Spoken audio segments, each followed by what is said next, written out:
They bake chocolate cookie in the middle of the flight. So what I really want to say is that you don't really need to wake me up for dinner, but could you wake me up when the cookies are ready? And that feels just like when you were a teenager, your mom will pull you out of the bed because it's dinner time. Hey, it's Tess. Welcome to Delicate Revolt TV, the entrepreneur launchpad for travelers and doers. One of the best way to pass time on international flight is to sleep all the way. So today I will talk about the tips for a perfect sleep on a long-haul flight. First of all, choose the right flight. If your goal is to fall asleep on the plane, then you might as well pick an evening flight so that you can fall asleep naturally without any sleeping aid.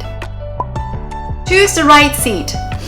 The bulkhead area is the only place in the cabin where parents can safely secure a bassinet. And this is where most airlines would put young children and infants in the area. So stay away. If you realize that you're still sitting next to a baby, I've talked about in the previous episode how to solve this situation. And you have two choices.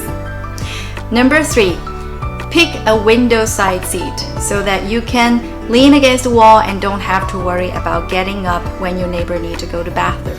Also, if you sit in economy class, sometimes there are empty seats in the back that are 3 seats in a row. If you can, grab one and lift up the handle and you can fall asleep there. But move fast because those seats are gone fast. Avoid areas where people tend to congregate, such as the kitchen area and lavatory, and it can get pretty noisy there. Shortest international business class nap I have had is 30 minutes. It's from New York to Toronto. The flight time is actually only 30 minutes, but they actually have a late flat business class seat. Some airlines are pretty considerate and smart. They give you a card, for example, Korean Air, so that you can tell them, do you want them to wake you up doing meal service? But the thing is that Korean Air baked chocolate cookie in the middle of the flight and it smells so good. So what I really want to say is that you don't really need to wake me up for dinner, but could you wake me up when the cookies are ready? Another time I was flying China Southern, I was deep asleep and the flight attendant literally shake me and wake me up and say, dinner time! And I look at the clock, it's still 2 hours away from landing time. You know, I think because food is so important in Chinese culture, so the airline think it's important to wake up our customers to make sure they are feeded. That was literally just like when I was a teenager, you know, like the moment your mom grabbed you out of the bed to say, it's time for dinner. Kind of cute, actually. Stay away from alcohol and coffee. Drink a lot of water. Alcohol actually dehydrates you and make it harder for you to fall deeply asleep, and you might even wake up from headache. Coffee, needless to say, and coffee also dehydrates you.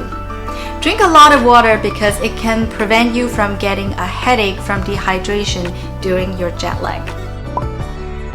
In regard to sleeping aid and natural supplement, my take is if you're a woman traveling alone or you need to be driving when you arrive, I would suggest you don't take any of this. Personally, I would take only melatonin if I'm already in my hotel room. Okay, the most common advice is that you should not watch a movie or looking at any screen because that prevents you from falling asleep.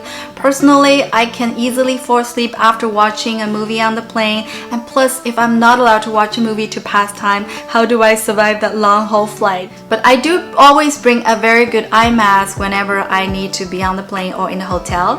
Here are my recommendations. Even though the cabin light will be turned off after meal service, chances are your neighbor might want to turn on the reading light, or somebody near you suddenly decide to turn on the window to look at the view, and your eyes will be burned by the sunlight.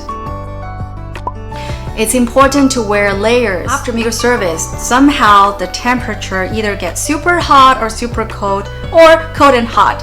So you can be more flexible if you are wearing layers. If you have any advice or experience falling asleep on the long-haul flight, please let us know in the comment below. Also come to delicaterevolt.com for more lessons learned by an entrepreneur, because you are meant for more than that. So let's make it happen. Thanks for watching. See you next time.